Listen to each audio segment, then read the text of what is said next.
আল্লাহ আমাকে খাবার দেন, আল্লাহ আমাকে খাবার দেন। তীব্র গরমে হাঁসফাঁস করছে পুরো দেশ। তাপদেহে অতিষ্ঠ সাধারণ মানুষ। তবে এরই মধ্যে রাজধানীতে দেখা গেল এক হৃদয় ছোঁয়া আবার কিছুটা বেদনাদায়ক দৃশ্য। রাজধানীর চিনমৈত্রী সম্মেলন কেন্দ্রের সামনে রোদের মধ্যে বসে থাকা এক বৃদ্ধ দুহাত তুলে মহান আল্লাহর কাছে চাইছেন খাবার আর সামান্য কিছু অর্থ। তার কণ্ঠে ছিল অসহায়ত্ব, চোখে ছিল বেঁচে থাকার আকুতি।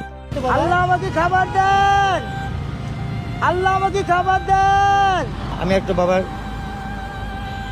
ভাত খাবার দেই, টাকা পয়সা হয়নি, আল্লাহ যদি দেয়। এমন সময় পথচারীদের অনেকেই থেমে দাঁড়ান।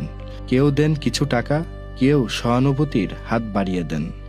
ঘটনাস্থলে উপস্থিত শারমিন নামের এক ক্ষুদ্র ব্যবসায়ী জানান, তিনি প্রায় 3 ঘন্টা ধরে বৃদ্ধকে একই স্থানে বসে থাকতে দেখেছেন। 3 ঘন্টা ধরে লোকটা রোদের ভিতরে বসে আছে। আমি ওই পাশে দোকান করি, আমরা রোদে টিকতে পারতাছি না। আপনি কিভাবে রোদটার ভিতরে বসে আছে এটা বলেন? বৃদ্ধের সঙ্গে কথা বলে জানা যায় তার কোনো পরিবার নেই, রাস্তাতেই থাকেন। জীবনের তাগিদে এমন এক স্থান থেকে আরেক স্থানে ঘুরে বেড়ানোই তার প্রতিদিনের বাস্তবতা। বাবা নাই, মা নাই, ভাই নাই, বোন নাই, কেউ নেই। কোনো কবরস্থানে তারে ঘুমাই, কোনো মসজিদে থাকি।